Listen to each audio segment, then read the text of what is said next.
Good morning, children. Today we are taking a new lesson, tribals, Dikus, and the vision of a golden age.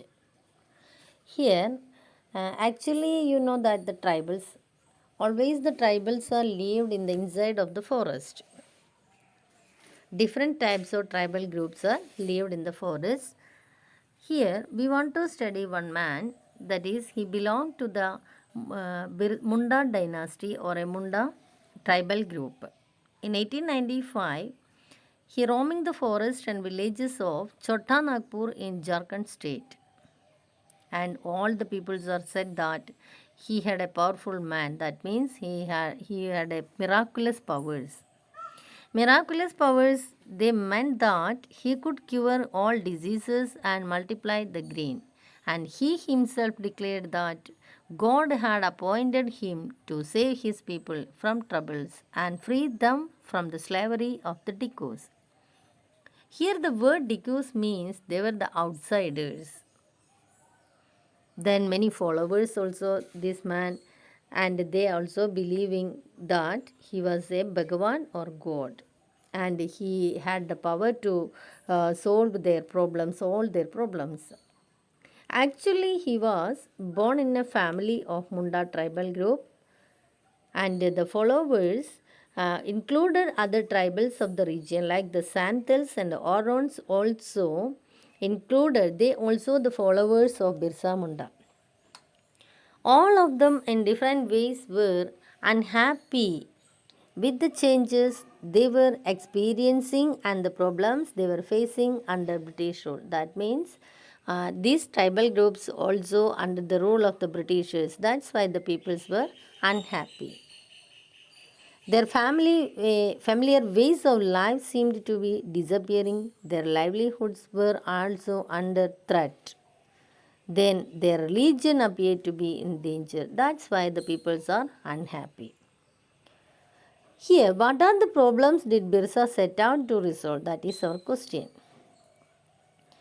Actually, most of the tribal peoples had customs and rituals in their own ways. These societies also did not have the sharp social divisions that were characteristics of caste societies. All those who belonged in the same tribe thought of themselves as sharing the common ties of kinship. Then, how did the tribal groups live? First of all, we want to study the jhum cultivation or the shifting cultivation. What is jhum cultivation or shifting cultivation? Like the name mentions about the shifting, no? So that's why we have to know that they are changing the place or shifting the place. Actually, this was done on small patches of land, mostly in forests. First, the cultivators they have to cut the clearing the forest, then allow the sunlight to reach the ground and burn the vegetation on the land to clear it for cultivation. They spread the ash from the firing, which contained potash, to fertilize the soil. This is very useful to the soil. They used the axe to cut trees and the hoe to scratch the soil in order to prepare it for cultivation. After they were sowing or scattered the seeds on the field instead of plowing the land and sowing the seeds. Once the crop was ready and harvested, they moved to another field. That's why we are saying this the jhum cultivation, also known as shifting cultivation. And a field that had been cultivated once was left fallow for several years. Fallow means a field left uncultivated for a while so that the soil recovers fertility. Then most of the shifting cultivators were found in the hilly and forested tracts of northeast and central India. They are freely moving the forest inside of the forest. Then the next one is some were hunters and gatherers. Many of the tribal peoples are lived in the forest, no? Some of them were lived by hunting animals and gathering the forest produce. They all are lived in the forest, so that's why they saw the forest as essential for their survival. Here, one of the community lived in Orissa. They were known into corns. They regularly went out to collective hunts and then divided the meat among themselves.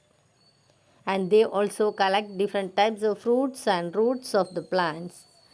And then first they have to cook the food with the oil, and they extracted from the seeds of the sal and mahua. Sal means that is a tree, mahua that is a flower that is eaten or used to make alcohol. Then after they have to collect different types of shrubs and herbs for the medicinal purposes. Here children, from where did these forest people get their supplies of rice and other grains? We already discussed, they were collecting different items in the forest, inside of the forest. But now we want to look to the rice and other grains.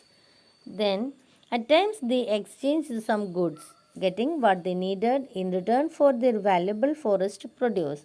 They were selling different types of forest products. They have to get then whatever they needed, that type of grains also they have to got it. Then at other times they bought the goods with the small amount of earnings they had. Some of them were they have to do the odd jobs in the villages, then carrying the loads or bullying rods, like that they were engaging several jobs. Then after that, many of them were like the Baigas of Central India. That Baigas actually, they were a tribal group. They were lived in the Central India. They were not ready to do work for others. They were reluctant. The Baigas think that as people of the forest who could only live on the produce of the forest, it was below the dignity of a Baiga to become a laborer. That's why they were not ready to work for others. Then sometimes the tribal groups they need some money. At that time, they were depending upon the traders or the money lenders. Traders came around with sale for sale and sold the goods at high prices, and money lenders gave loans with which the tribals met their cash needs. The next one, the some herded animals. That means different tribal groups were lived by herding and rearing animals. No, one of the group, that is the Van Gujas of the Punjab, they were lived in the hills of Punjab, and the Lebadis of Andhra Pradesh, they were known into the cattle herders, and the Gadis of Kulu were the shepherds, and the Bakkarwals of Kashmir reared the gods.